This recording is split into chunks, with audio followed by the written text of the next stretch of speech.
None of what you're about to hear is inspired by a true story. It is a true story. My name is Reed Domingo, and I robbed 12 banks in San Diego, California. I didn't hurt anyone. I never wanted to. I did it all for love and to pay for the devastating debts racked up from the costs of IVF needed for my wife and I to start a family. Let me tell you about how I reached such a point in my life. The wonderful things that happened to me before, during, and after the robberies, and how I found redemption by helping others during my time in prison. So here then, in my own words and in my own voice, is my story.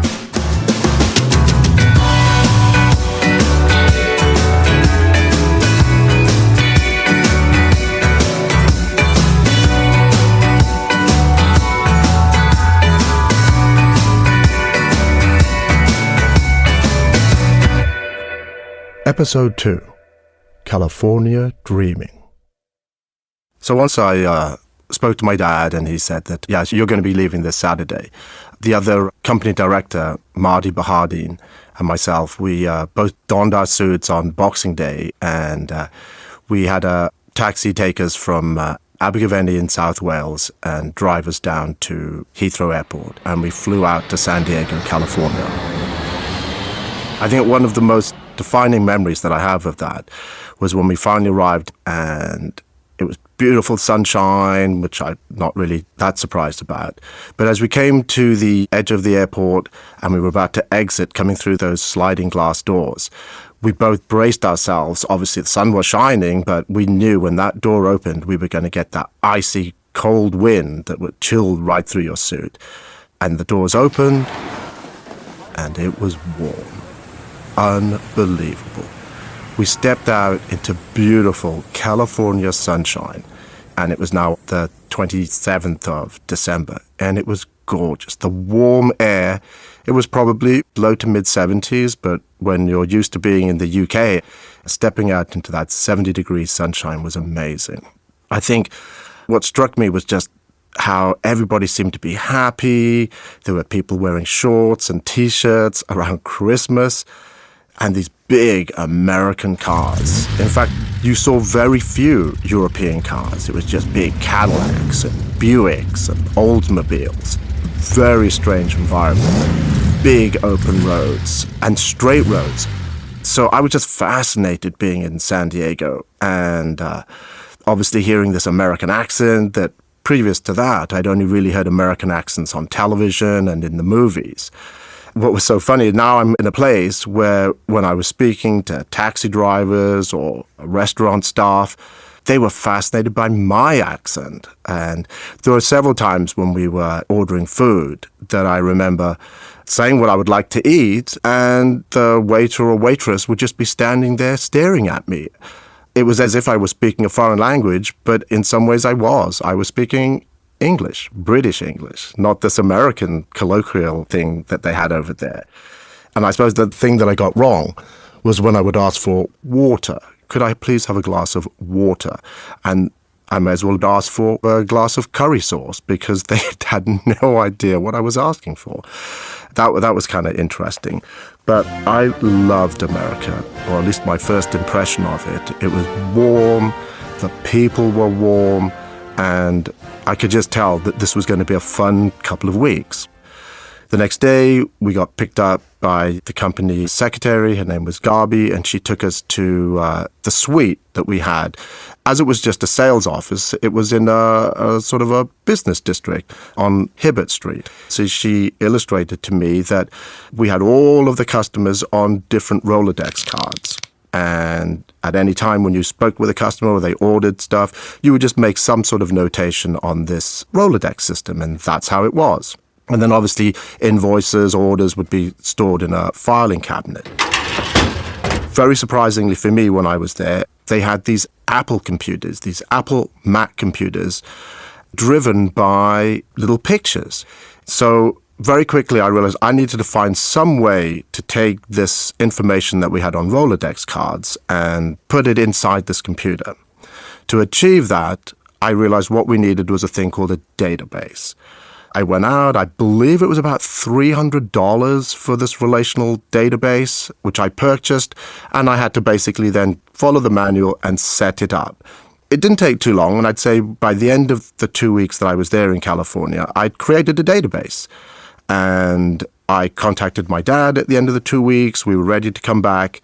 And I told him, okay, I've made a database. It just needs to be populated. What does that mean? My dad said, oh, it means you've got to put all the information in, Dad. All of the information about the customers needs to be put in. Can you do that? Well, yeah, I could do that, Dad. I could do that. Well, how long is that going to take? Maybe about 2 weeks, 2 to 4 weeks max. Yeah, go ahead and stay. Oh, don't come back? No, stay there and you populate that database thing that you talked about. So I did. I stayed there, no real complaints. We were living in a hotel at the time, so we just decided, okay, let's continue at the hotel. We extended our stay, and my day would basically consist of getting up in the morning, going to the little restaurant, having breakfast. We'd then get picked up by Garby, and we'd come to the office, and I would basically spend my day just putting data into this database. And at the end of the 4 weeks, the database was now done, absolutely done. And my dad then basically said to me, oh, everything's finished. We need somebody to join the sales and marketing team in San Diego. Might you be interested? And at the time, I just had a girlfriend that I'd only been seeing for about 2 or 3 months prior to me leaving. So I didn't have anything really as a commitment holding me in the UK. So I said, yeah, I think I will take you up on that opportunity. So my dad said, okay, fine, get yourself more familiarized with what's going on for another couple of weeks, then come back. Come back, close out your affairs here in the UK, and then return. So I broke up with my girlfriend, and then I flew back to the United States. And it was at that point that everything started to roll. Right before I left to go back to the United Kingdom, I decided to join a gym. I'd just been lifting weights and sort of pumping iron for about a year prior to going to the US, and I found it was something that really resonated with me. As a young boy, I was sort of diminutive in size. So obviously as a kid, I remember very distinctly, I was about 14, we were living at the beaches, and it was in a Sunday supplement with the Telegraph. There was an article in there about a bodybuilder in America. But what really fascinated me was there were all these pictures of him in there, and there was a picture of all of these supplements that he was taking, and he laid them out on a table.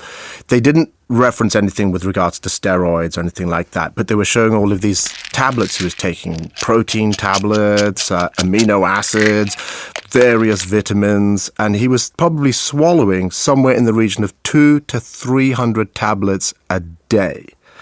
But that fascinated me, that there were all these different colored tablets that he was taking. And the center page of the supplement was a life-sized picture of his arm doing a bicep pose. And it covered the whole center spread. And I distinctly remember taking my little pipe cleaner and putting it up against his arm and just being fascinated at the difference. And it was at that moment that that penny dropped for me. And I knew I wanted to be like that guy. And I would say, gosh, at that time I was absolutely sopping wet, probably weighed about 8 stone, 112 pounds, or maybe just a tad over 50 kilos.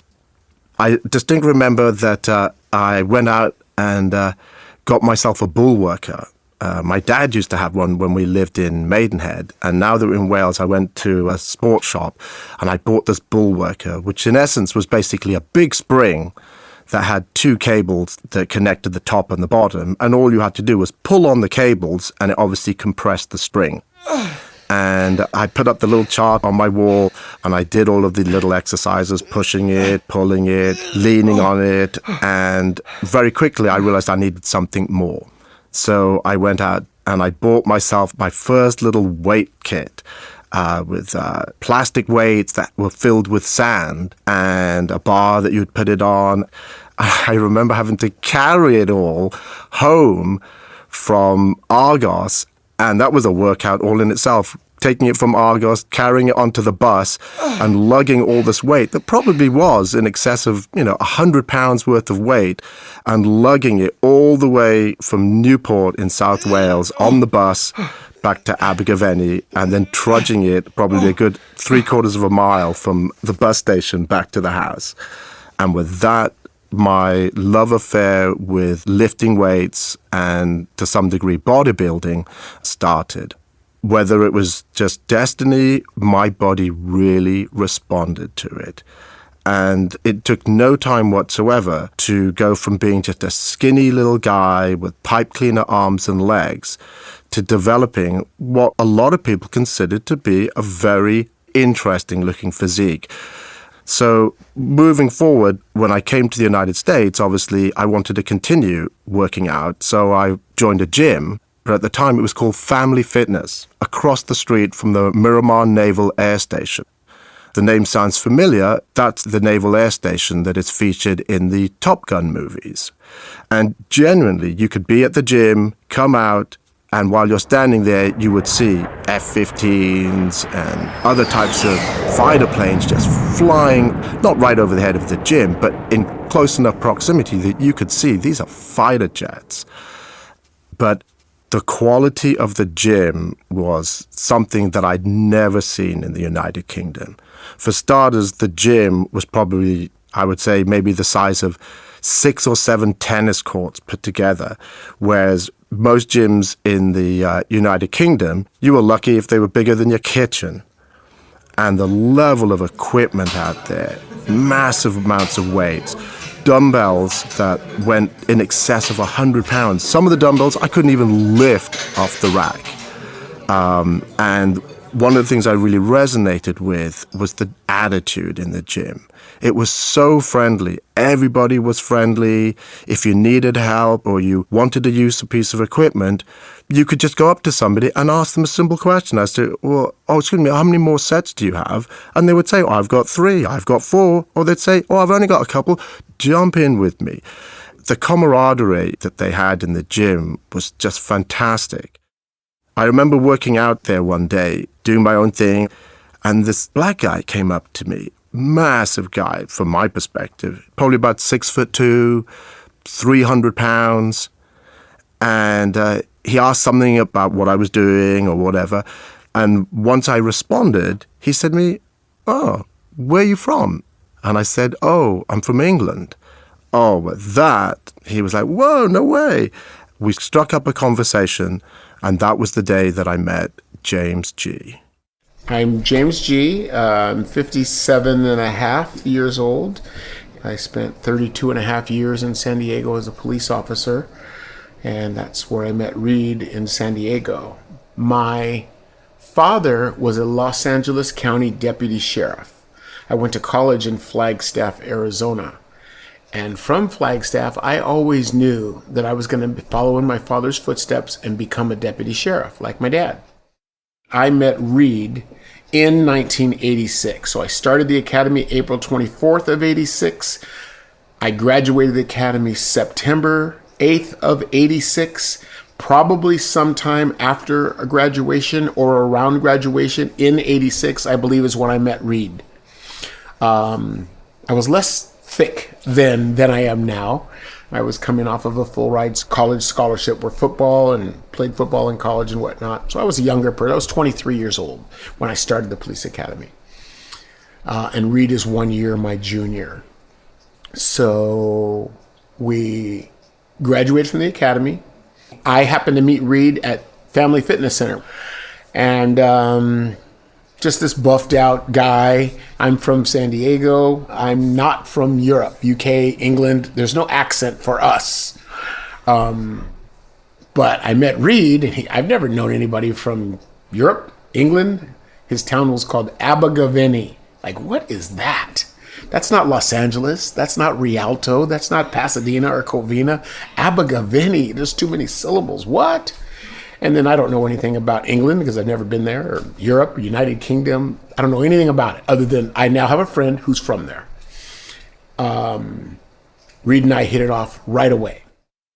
A San Diego police officer Obviously, I didn't know it at the time, but yeah, he was a San Diego police officer. So friendly, and he was fascinated with the fact that I was from England. Wanted to know all about it. So what's it like in England? Oh, wow, your accent. Do you know Prince Charles? And he's like, yeah, he comes around every Friday for a cup of tea with my mom and I and everything. It was just the casualness which they thought that obviously if you live in England, you must know all of these other English people and the royal family. Yeah, I know all about that. But it was wonderful. He said, oh, what are you doing afterwards? Let's go get something to eat. And I remember him taking me to Taco Bell. I'd eaten Mexican food in the 3 or 4 months I'd been in San Diego prior. But this was my first time going to a takeaway place.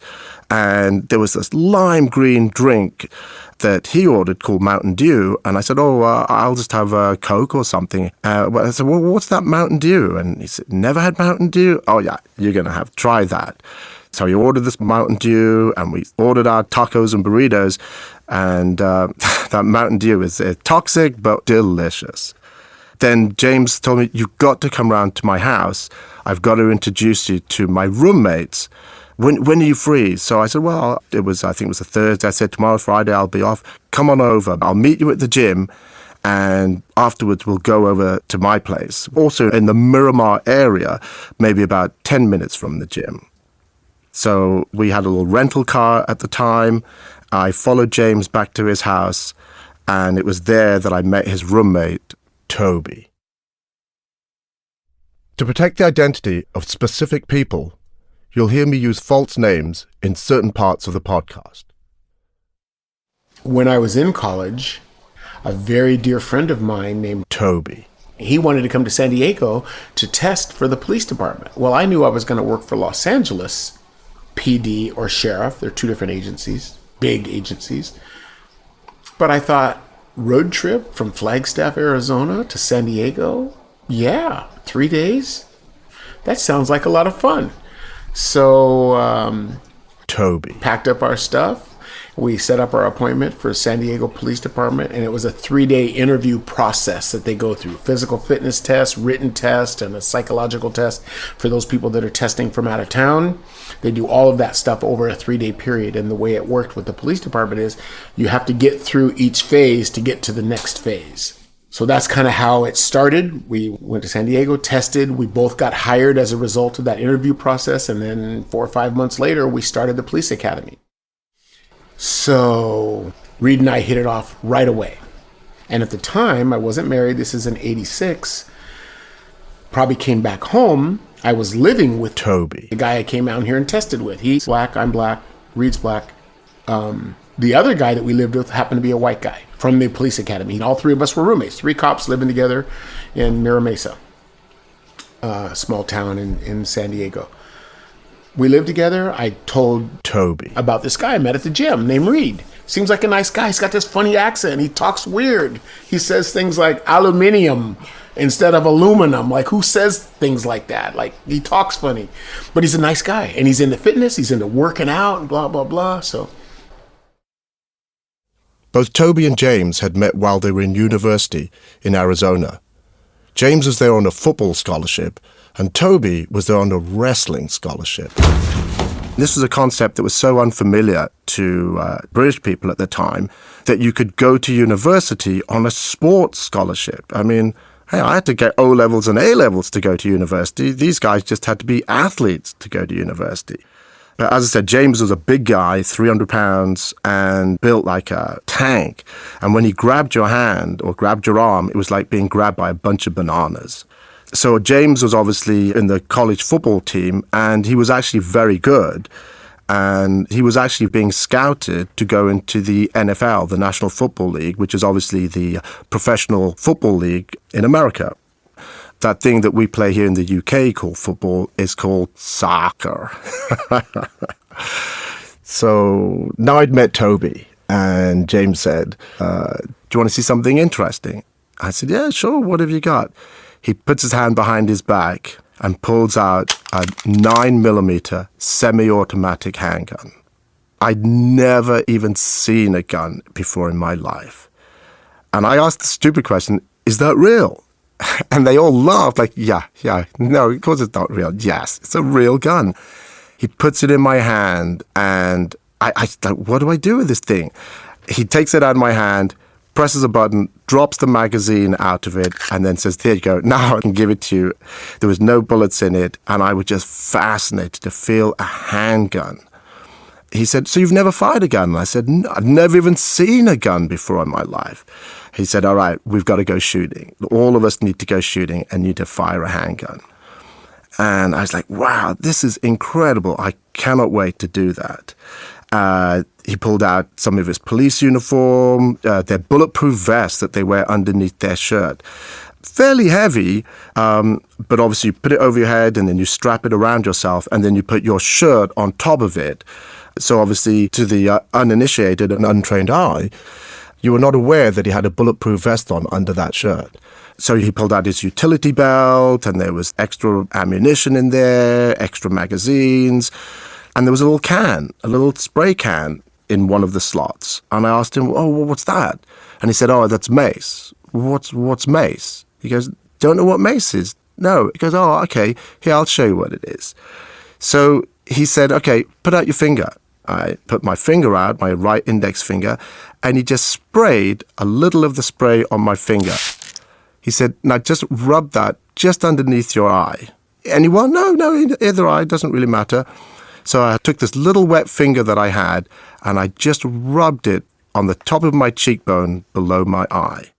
My eye exploded with pain and they could not stop laughing. I didn't even put it in my eye. I just rubbed it lightly on the top of my cheekbone. My eye was on fire, streaming, tears coming out of it. I couldn't even open my eye properly. They were laughing so hard, guided me over to the kitchen sink, bent my head over, and then were just pouring copious amounts of water into my eye. It was the funniest thing they had ever seen. That was my first experience with what mace really was. So we were the Three Musketeers. We had similar personalities, similar interests, similar ethics, morals. Everything just jived. I met my brother from another mother at the gym. And it was the same with Toby. So we were the Three Musketeers. From that point forward, every time it was weekend or any time we had free time, the three of us would hang out. And it was thanks to those two guys that they introduced me to the California lifestyle. I remember my first experience of going to the beach was with the guys. And they said, yeah, get all your stuff, come over to the house, we'll all go down to the beach together. We went down to La Jolla, which is it's a suburb of San Diego, right there on the coast, and it's a fairly affluent area. It's a very old, established area of San Diego, and it's obviously an area where there's a lot of money in there. But it has beautiful beaches, understandably. We went there down to the beach. We set up our little stuff. We bought a little barbecue thing as well, and we were getting ready to sit on the beach. I took my T-shirt off. And when I took my tracksuit bottoms off, I was wearing my swimming trunks. At which point the guys looked at me and thought, where do you think you are? Are you at a bodybuilding competition? Nobody wears those things out here. Obviously, that's what we wear in England. If you're going to the beach or you're going to a swimming pool, you wear your swimming trunks. And what do they look like? A pair of underwear. They were laughing at me, standing there in my fluorescent yellow swimming trunks, when they were all wearing Bermuda shorts, as the way I would describe it, down to your knees. And here I am standing in my little underpants, a.k.a. budgie smugglers. So at one point, we were messing about on the beach, and I weighed at that time probably about, maybe about 13 stone, 190 pounds, that sort of weight. And Toby was a smaller guy, maybe 5'6", 5'7", and he weighed about 160 pounds, which is more like 11 stone. And he started pulling me around because he's a wrestler. And next thing I know, he pulls me, twists me, boom, throws me on the ground. Oh, wow. I come to my feet. All right, let's try that again. Pulls me, yanks me down on the ground. Okay, but I'm a fast learner. And I realized I was not going to be able to beat him with technique. But what I did have over Toby was strength. We both got down. As he came for me, I went down, and I just ran into him like a train and picked him up, raised him up in the air, and just slammed him into the ground. Everybody was laughing, and there just happened to be a little kid standing there. He looked at Toby and he said, "Go home, loser." And everybody was laughing. It was so funny. There was no way I would ever be able to out-wrestle Toby, but I did just out-muscle him. That's all it was. And obviously, going out with the guys was great. We used to go out a lot, and they would introduce me to new stuff because obviously I'd never seen anything before from the California perspective. They would take me to different restaurants, different burger places. They really took me under their wing, and the three of us just hung out all the time.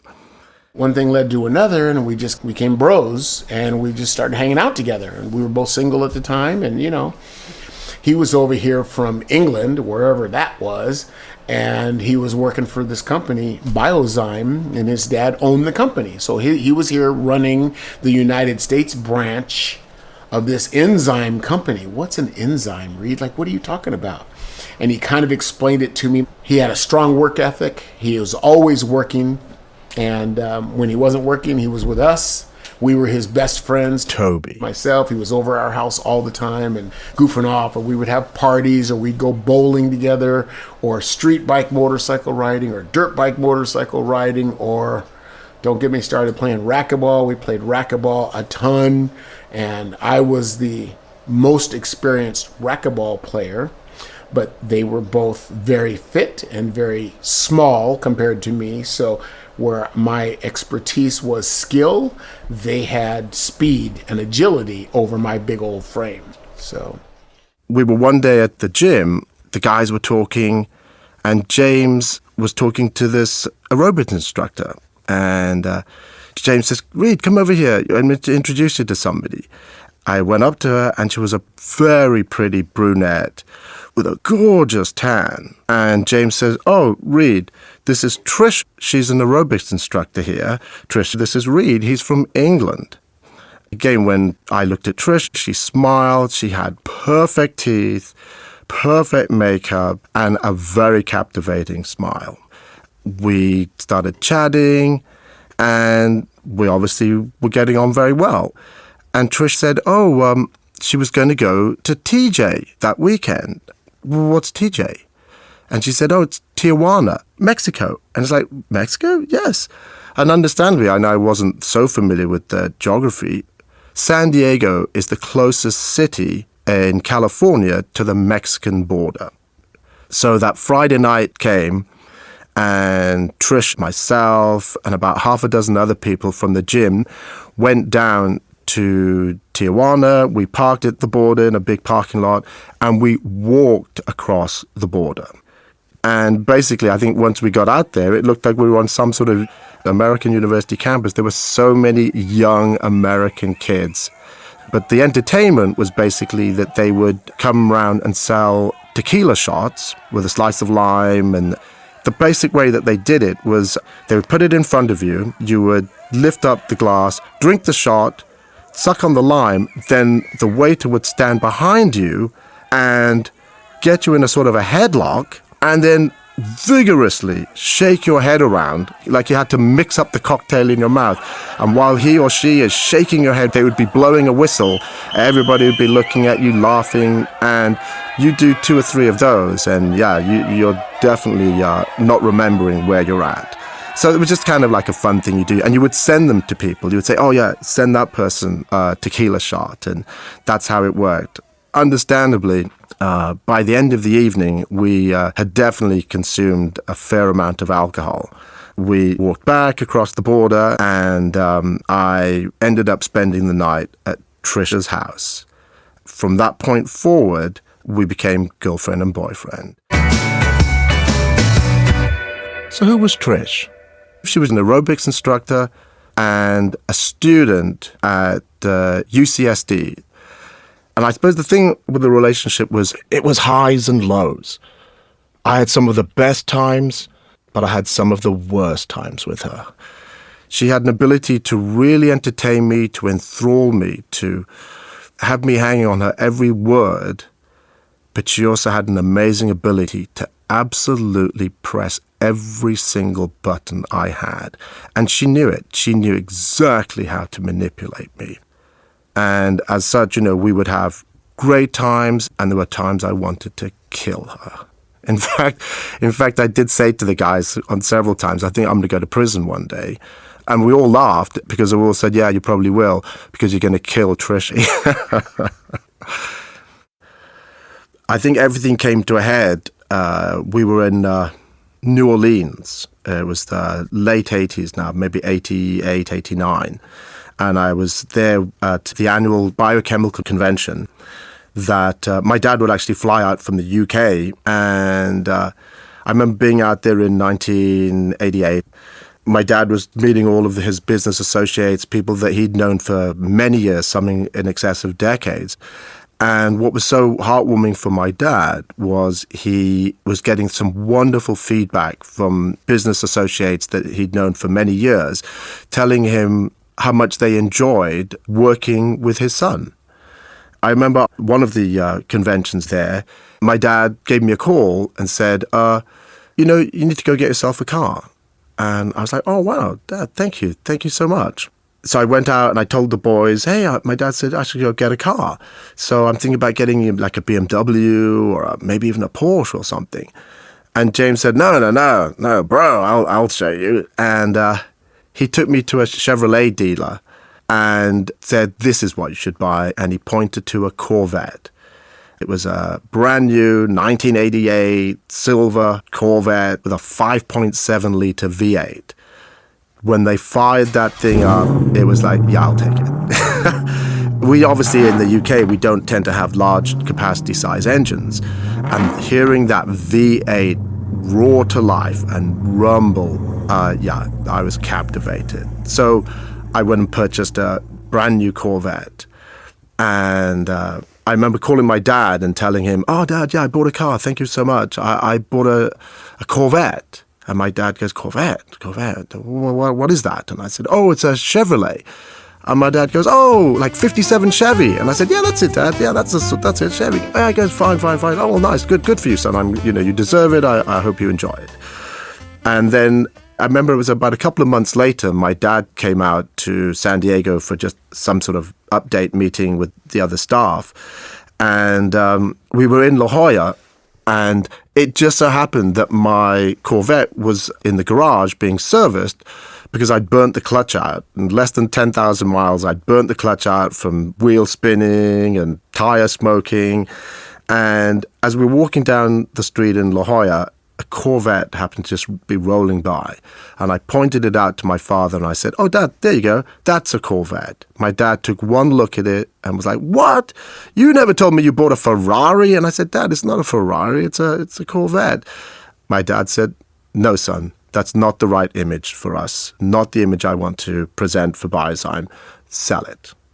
That was the end of the conversation. I dutifully sold the car the next week. And I bought a Honda Accord, a Honda Accord 4-door sedan.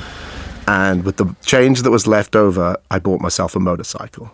So I suppose I still kept my fun, sporty aspect, but I now was driving a very somber 4-door car, which made my dad very happy. I suppose the irony of it was 95% of the clients that I used to visit were out of town and probably out of state. So every time I went to see them, I would fly in and be driving a rental car anyway. In fact, I don't remember ever seeing a client driving that Corvette. I always went there, as I said, by plane and rental car. So here we come to 1989. It was the annual biochemical convention in Louisiana. And in fact, it was New Orleans. My mom actually came out to be with my dad, and the convention was over, everything had gone really well. My mom, my dad, and myself were sitting in a restaurant, and I could tell that there was something in the air, something wasn't quite right. And my dad basically said, Reed, your mother and I need to talk to you about Trish. We don't think she's the right person for you. My mom then interjected that if I stayed with Trish, and especially if I got married to Trish, that my mom would disinherit me. My father backed that up by saying, if you just continue to stay with Trish, you won't have a job at Biosine. I immediately got to my feet, looked at my parents, told them to go screw themselves. I was young, dumb, impetuous. Now I understand where my parents were coming from. They were seeing somebody treating their child in a manner that they did not approve of. Unfortunately, it was a methodology that really didn't seem to work. Understandably, my choice of partner was my choice. What my parents were doing was getting me to question my own choices. That didn't sit well with me. And I felt, but Mom, Dad, you don't know Trish like I know her. She's this, she's that, she's wonderful. You just don't know that. From that point, I took it upon myself that it was my duty to prove my parents wrong. By that time, Trish and I had broken up and got back together and broken up and got together at least 3 or 4 times. The facts were written on the wall. The relationship was doomed. But unfortunately, with the intervention of my parents now bringing into question my choices, as I said, the relationship now was going to last longer than it should have, simply because I had to prove my parents wrong. At the end of '89, things were really going well at Biosine, and as a consequence, my bonus at the end of the year was enough for me to put a deposit down on my own condominium. The first time I would own a piece of property of my own. In the Scripps Ranch area, I bought a 2-bedroom, 2-bathroom condominium, and Trish and I moved into it. It came to my birthday, 1st of June. Trish bought a cake for me. We shared the cake on the table, and then I believe we had an argument, and Trish stormed off. This was it for me. I'd now decided that, I think we've just had enough. Trish moved out, got her own place, and I decided, I'm just going to move on with life. I went to the gym one day, and I was standing there with Toby, and Patrice came up to me. She asked me a question about where did I get my hair cut. I was like, I get it cut at this barber's, blah, blah, blah, everything like that. She said, okay, yeah, because she's looking for a place to have Morgan, her eldest son, get his hair cut. And gave her all the information, she thanked me, and then she left. At that point, Toby turned to me and said, she likes you. I laughed and I said, oh, no, I hear what you're saying, but no, she's Trish's boss, And Toby goes, I'm telling you, she likes you. No, I just blew it off and just thought, well, no, I hear what you're saying, but you're wrong. You're absolutely wrong. It was about a month later, it came to just before Labor Day, which is the first Monday in September. As I came out of the gym, I saw Patrice getting on the back of a motorcycle, and that really surprised me. I didn't know she liked motorcycles. So I went over and I said, hey, I didn't know you liked motorcycles. And she said, yeah, I used to ride them a lot when I was younger up in Orange County. When it was still orange groves, we used to ride little dirt bikes, down the orange groves. And yes, I've done that a long time ago. She was getting on the back of a motorcycle that belonged to Mike, the gym photographer. All of the advertising, Mike took the photography. How does he know Patrice? Because Patrice was the model in most of the advertising that the gym put out. Why not? Gorgeous, blonde, Farrah Fawcett locks, a most amazing physique, tone, tan, six-pack. She'd had the obligatory Californian enhancements, and she just looked stunning. So I said, it's Thursday now. What are you doing on Monday, on Labor Day? And she said, nothing. And I said, well, would you like to go out for a ride on my bike? I've got a 1,000cc bike, we can go maybe out to the Palomar area. And surprisingly, Patrice said, yeah, okay, let's do that. She gave me her number and said, give me a call tomorrow and I'll give you the address and then come on over. I did so, and even when I called her, I said, hi, Patrice, this is Reed, are you still open for going out on Monday? And she said, yeah, that sounds really great. She gave me her address. I said, I'll see you on Monday. Monday came, and I put on my full one-piece leather race suit, my helmet. I brought a spare helmet. rode over to Patrice's apartment. I'd now come to the realization that Patrice was actually going through a divorce. I felt really sorry for her, but again, when I went to pick her up, it was not a date. It was simply two people that knew each other from the gym, spending the day together.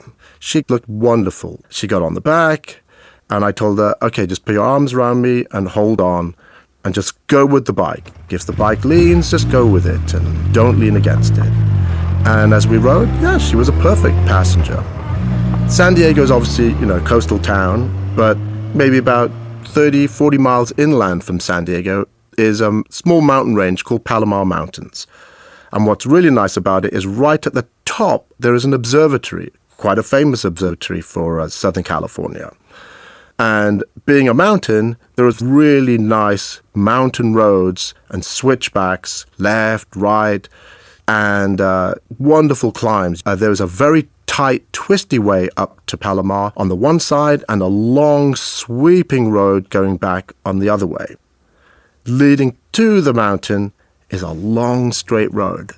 It's quiet. It's a bank holiday. Nobody's really out. As we're going along, starting on this long straightaway, I take my hand and I squeeze Patrice's knee. I can feel her holding me that little bit tighter. I open the bike up. What's the speed in California? I think 55, something like that. So we jump it up. 60, 80, 100. Ludicrous speed. My bike was now tapped out. We were flying along, her holding onto the back of me. If anything had come out and we'd hit it, we probably would have been vaporized right there and then. Flying along this country road, I suppose, towards the base of the mountain. It was exhilarating for me. It was probably terrifying for Patrice. When we get to the base of the mountain, I am now winding this bike up, left, right, as we're climbing up this mountain road. We get to the top. There we are at the observatory. I pull the bike over. It's ticking away, the metal expanding, contracting. Park the bike up. Patrice gets off the bike, and I can tell that she had just been on an e-ticket ride. Here we are at the top of the mountain at the observatory. There were some lovely picnic tables set out in front of it. We chose one that was conveniently placed in some shade. This was the opportunity that we finally got to sit and talk to each other. Up until this point, in the almost 3 years that I'd known Patrice, our interaction had always been so superficial. It was always just a casual, oh, hi, Reed, hi, Patrice, and that was about it. I never really stopped and engaged Patrice in conversation. I really didn't have any need to. She was just my girlfriend's boss. I was always polite and respectful, but as I said, she was a married woman with children and was not available.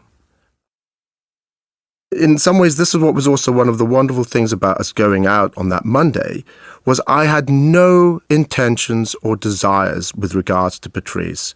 It was simply a nice day out that I could go out with somebody, and I knew it wasn't going to lead anywhere. From my perspective, there were so many things going against Patrice with regards to being a girlfriend, let alone a partner. Let's list them. Patrice was older than me. My wife was absolutely going to be younger than me. Patrice had been married.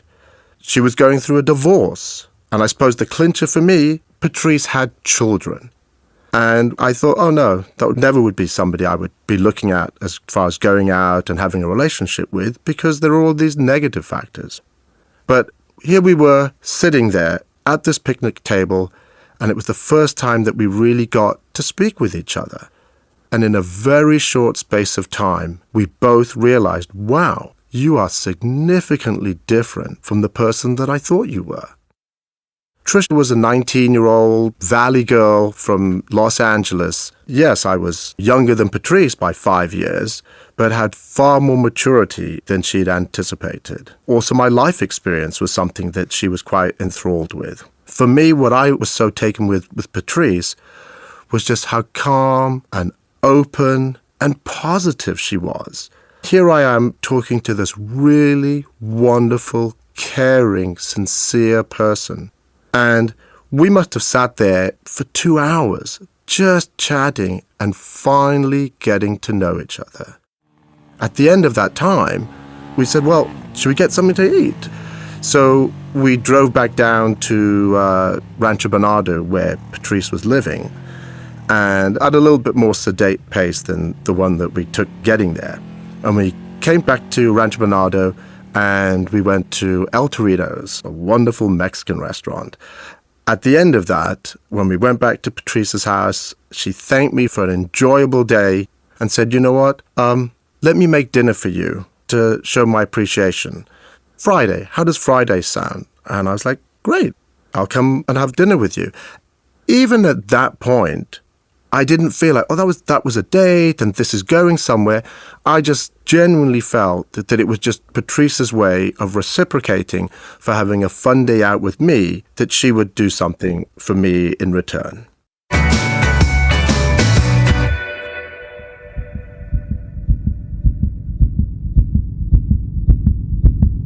Do not run.